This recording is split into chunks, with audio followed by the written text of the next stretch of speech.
उच्च एवं तकनीकी शिक्षा विभाग के द्वारा 29 अप्रैल 2026 को एक संकल्प जारी होता है, जिसमें कि जितने भी राज्य के विश्वविद्यालय हैं और उसके अंतर्गत आने वाले कॉलेज हैं, उनको उनको एक क्लस्टरिंग के साथ साथ क्लस्टरिंग ऑफ कॉलेजेस के रूप में डिवाइड करने की बात कह रही है। और उसके साथ साथ भी बहुत सारे पॉइंट्स हैं जिन पर छात्र संगठन ऐसा को उस पर असहमति है और हम लोग चाहते हैं कि उस पर एक बदलाव हो। तो सबसे पहला है कि जो रिपोर्ट प्रस्तुत कर रहा है, ये भी रिपोर्ट तो हम लोग को ऑथेंटिक नहीं लग रहा है कि ये किस तरह से रिपोर्ट कर रहा है। चाहे जो है ना वो अखिल भारतीय उच्चतर शिक्षा सर्वेक्षण का हो, चाहे और भी इस तरह के जो भी है। और एक जो एनईपी का जो है 4 ईयर अंडर ग्रेजुएट प्रोग्राम, इसमें जो कह रहा है कि डायरेक्ट हम मतलब 4 साल के करने के बाद डायरेक्ट पीएचडी में एडमिशन लेंगे। और ये नहीं कह रहा है कि जैसे एनईपी में हम लोग को बताया जाता है कि 1 साल के बाद जब आप छोड़ते हैं तो सर्टिफिकेट का कोर्स मिलेगा, 2 साल में डिग्री, 2 साल में डिप्लोमा और 3 साल में डिग्री और चौथा साल में डिग्री प्लस रिसर्च। लेकिन इस तरह से नहीं कहा गया है और डायरेक्ट चला गया है कि हम डायरेक्ट पीएचडी में देंगे एडमिशन। जब हम यहाँ के वास्तविक हालात को देखते हैं कि यहाँ पे जो नेट और जेआरएफ क्वालिफाई किया हुआ बच्चा रहता है, उनको भी पीएचडी में एडमिशन मिलना मुश्किल रह रहा है, रांची विश्वविद्यालय हो या राज्य के कहीं पर भी हो, यहाँ पे सुपरवाइजर भी नहीं मिल रहा है। उसके साथ साथ भी जो यहाँ पे जो है कि एक शिक्षकों के बहाली की बात कर रहा है कि इसमें 2 टाइप से डिवाइड करेगा। एक है कि अंडर यूटिलाइज्ड और ओवर यूटिलाइज्ड, मतलब जो सब्जेक्ट ज़्यादा पढ़ रहा है और स्टूडेंट्स और जो सब्जेक्ट कम पढ़ रहा है उसमें एक सीट का भी कटौती करेगा। तो इससे एक नुकसान यह होगा कि जैसे यहाँ के रीजनल लैंग्वेजेज जो है उसके साथ साथ भी एस्थेटिक्स से लेके अलग अलग वो रिसर्च और इनोवेशन में तो वो कारगर होता है, लेकिन वो उस तरह से नहीं होता है कि जो ज़्यादा से ज़्यादा कॉलेज और यूनिवर्सिटी को रुपया दे सके। और यहाँ पे जो 7वां नंबर पॉइंट्स कह रहा है कि हम ज़्यादा से ज़्यादा वोकेशनल कोर्स संचालित करेंगे और सेल्फ फाइनेंस मोड में। तो आप सभी समझ रहे होंगे कि पहले से जो रेगुलर कोर्स होता था तो उसमें कितना कम फीस लगता है और जो नए जो कोर्स आएंगे वोकेशनल और सेल्फ फाइनेंस मोड में जो चलेगी तो कितना कई गुना फीस का भी बढ़ोतरी होगा इसमें। इसके साथ साथ जो हम लोगों का एक और है कि जो गैर शैक्षणिक और पदों का जिक्र है और उसमें भी विश्वविद्यालय की तरफ से जो कहा गया है कि पदों का सृजन जो होगा पिरामिड संरचना में होगा, तो उसके लिए भी मतलब कटौती तो होगा ही। मतलब जो रहता है कि जो प्रोफेसर से लेके और नीचे का जो भी पोस्ट है, असिस्टेंट प्रोफेसर हो गया, एसोसिएट प्रोफेसर हो गया।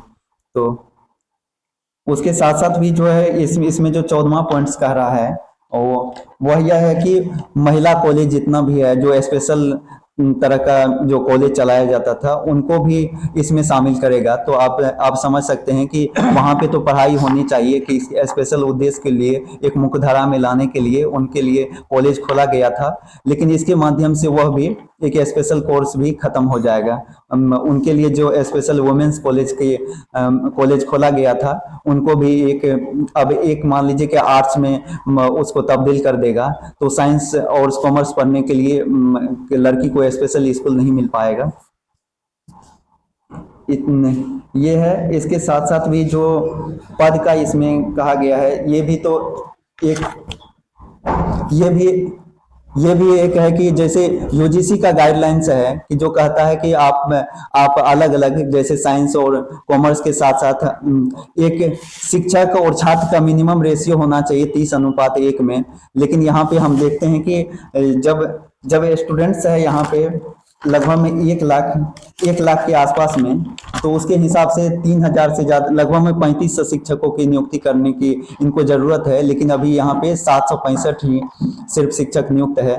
तो यह एक बड़ी समस्या है। और जो कॉलेज को जो करेगा क्लस्टरिंग ऑफ कॉलेजेज, ये सबसे अभी और सबसे छात्र संगठन इस पर विरोध कर रहा है। तो इसमें किस तरह से जब एक कॉलेज को बना दिया जाता है किसी साइंस में, किसी को आर्ट्स में। जब हम यहाँ पे डोरंडा कॉलेज की बात करते हैं तो यहाँ पे लगभग में 12,000 स्टूडेंट्स है और लगभग में 10,000 स्टूडेंट्स जो है आर्ट्स वाले हैं। उसके साथ साथ जब उनको बना दिया गया है साइंस में, साइंस संकाय में तब्दील कर दिया गया है, वो कहा गया है कि निर्देश दिया गया है कि हम 2026 से लेंगे कि सिर्फ साइंस का स्टूडेंट्स को। लेकिन आप बताइए कि 10,000 स्टूडेंट्स को कहाँ शिफ्ट करेगा, रांची के किस किस कॉलेज में शिफ्ट करेगा, वो भी बहुत चिंता के विषय है। और जो यहाँ पे जो रेडियस है ऑल ओवर कॉलेज का, वह एक दूरी तो अलग होगा, उसके साथ साथ आर्थिक नुकसान भी उठाना पड़ेगा। और जो मेन जो फोकस है कि रांची में जितने भी यूनिवर्सिटी खुले हैं, प्राइवेट यूनिवर्सिटी खुले हैं, कॉलेज खुले हैं, उसके तरफ कैसे छात्रों को ले जाए। क्योंकि एक कॉलेज ऐसा है कि जहाँ पे आपको सब्जेक्ट पढ़ने की ज्यादा छूट नहीं मिलेगी। एक चीज मिलेगा कि सिर्फ आप साइंस का कोई सब्जेक्ट पढ़ सकते हैं, या आर्ट्स का पढ़ सकते हैं, या कॉमर्स का पढ़ सकते हैं। एक प्राइवेट कॉलेज ऐसा होगा कि जहाँ पे सिर्फ आपको जो भी मन है, जैसे मल्टी डिसिप्लिनरी सब्जेक्ट का कॉन्सेप्ट है, तो उस हिसाब से आपको जो भी सब्जेक्ट पढ़ने का मन है वहां पे पढ़ सकते हैं। तो ये जरूर है कि जो गवर्नमेंट कॉलेज है वहां से बच्चे जाएंगे प्राइवेट कॉलेज की तरफ, और फीस भी वहां पे करोड़ों की वसूली की जाएगी। तो हम सभी का मांग है कि इस तरह के जो भी कानून है उनको वापस ले। और एक यह कहता है कि जब हम मल्टी डिसिप्लिनरी सब्जेक्ट और इलेक्टिव सब्जेक्ट में देते हैं, इलेक्टिव कोर्स में पढ़ने के लिए देते हैं, तो उनको हम ऑनलाइन मोड में संचालित करेंगे। तो अब कोई सब्जेक्ट बच्चा फिजिक्स पढ़ रहा है कॉलेज में, और वहां पे वो तो प्रैक्टिकल बेस्ड है, जब वहां पे प्रैक्टिकल मिलेगा नहीं, ई लर्निंग प्लेटफॉर्म हो चाहे स्वयं और मूक हो, तो इसके माध्यम से ऐसा नहीं है कि उसको मतलब इस तरह के जो भी प्रैक्टिकल बेस्ड सब्जेक्ट है उनको सही रूप में शिक्षा दे पाएंगे। बिल्कुल ये है, देखिए कि सरकार और एडमिनिस्ट्रेशन का जो मंशा है वो पूरे तरीके से महिला विरोधी है, वुमेन्स के अगेंस्ट है कि महिलाएं पढ़े ना। अभी तो चल ही रहा है कि महिलाओं को पढ़ने की आज़ादी तो पहले से भी नहीं थी, अब उसको भी कम कर दिया जाएगा। तो क्लस्टर सिस्टम लाने का इनके पास एक यही मात्र है कि किस तरह से पढ़ाई खत्म कर दिया जाए, और खास करके महिलाओं के लिए पढ़ाई बिल्कुल नया हो। क्लस्टर सिस्टम का मतलब अभी तक आप पूछे तो यूनिवर्सिटी कॉलेजेस में स्टूडेंट को भी पता नहीं कि क्लस्टर सिस्टम है क्या, कुछ प्रोफेसर्स को भी नहीं पता कि क्लस्टर सिस्टम है क्या। क्लस्टर सिस्टम लाने के बाद ये 4 ग्रुप में बना देंगे यूनिवर्सिटीज को, कुछ का पढ़ाई यहाँ होगा, कुछ स्टूडेंट्स को वहां जाकर कहीं और दूसरे कॉलेज में जाकर पढ़ाई करना पड़ेगा। तो इस तरह का है, और इसमें ट्रांसपेरेंसी बिल्कुल नहीं होगी।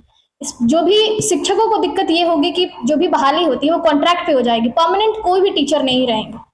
इसमें एडमिशन में दिक्कत ही होंगी, रिजल्ट, एग्जामिनेशन, सारे चीजों में स्टूडेंट्स को फेस करना पड़ेगा, वो चाहे महिला हो या पुरुष हो, इस तरह का। और खास करके महिलाओं के लिए जो एक क्लस्टर सिस्टम लाकर वुमेन्स कॉलेज आप रांची में देखें, रांची यूनिवर्सिटी के कॉलेजेस में देखें, तो पूरे तरीके से बर्बाद कर देना है कि एजुकेशन सिस्टम को किस तरह से बर्बाद किया जाए और महिलाओं को नहीं पढ़ने दिया जाए।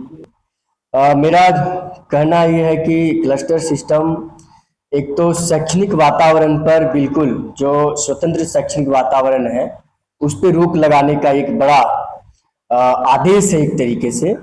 और दूसरी बात कि ये बिल्कुल हम कह सकते हैं कि महिला विरोधी क्लस्टर सिस्टम है। मैं इसलिए बोल रहा हूं कि अगर उदाहरण आप देखें तो संथाल परगना के 4 महिला कॉलेज, मधुपुर महिला कॉलेज, रामा देवी महिला कॉलेज और सारठ महिला कॉलेज, ये संथाल परगना का कॉलेज है। और इन सभी कॉलेजों में अब साइंस की पढ़ाई बंद होने जा रही है, बंद हो गई है।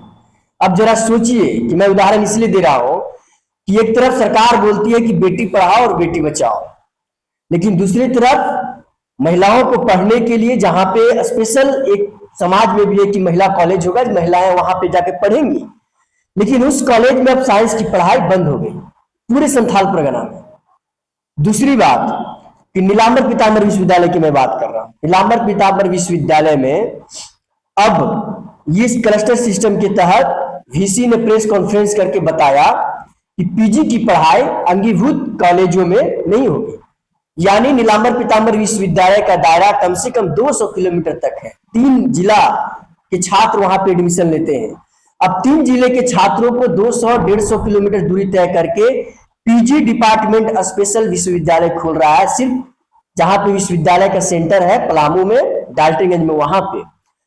तो आप इससे सोचिए कि जो छात्र, गरीब छात्र हैं, आदिवासी छात्र हैं, महिलाएं हैं, उनको कैसे वो जा पाएंगे पढ़ने के लिए। एक तो आर्थिक स्थिति इतनी कमजोर है, झारखंड ऐसे भी पलायन बेरोजगारी से लगातार होते रहा है। यहाँ पे हम देखते हैं कि ड्रॉप आउट रेट लगातार बढ़ रहा है, तो ये ड्रॉप आउट रेट को और बढ़ाएगा। तीसरी बात, जो अभी डोंडा कॉलेज की बात हो रहा था, आप जरा सोचिए कि जो लोकल लैंग्वेज है, लीगल लैंग्वेज है, कुर्मी, बंगला जैसे जो भाषा है, उन भाषाओं में तो ऐसे भी बहुत कम स्टूडेंट रहते हैं। और इसमें स्पष्ट रूप से क्लस्टर सिस्टम में बताया कि जिनका कम भाषा है उसे धीरे धीरे वो विलुप्त कर दिया जाएगा, खत्म कर दिया जाएगा। तो आप जरा सोचिए कि आज की नई शिक्षा नीति खुद कहती है कि स्थानीय भाषा में उनकी पढ़ाई होगी, लेकिन ये खुद उसके विरोध में भी है। तो कुल मिला के हम देखते हैं कि ये क्लस्टर सिस्टम पूरी तरीके से, जो कॉलेज है, कॉलेज में नामांकन कम होंगे, कॉलेज में जब नामांकन कम होंगे तो उसकी जो आर्थिक जो लाभ है वो कम होगा, और एक बार सरकार रिपोर्ट करेगा कि इसमें जितना पैसे आने चाहिए कॉलेज से उतना नहीं आ रहा है, इसलिए इस कॉलेज को ही बंद कर दिया जाए।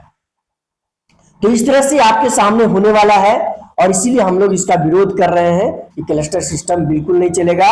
ये महिला विरोधी है, ये गरीब छात्रों को विरोधी है, और ये छात्र स्वतंत्र रूप से जो पढ़ना चाहते हैं कि हम अगला कॉलेज में लेंगे, उसके खिलाफ में है।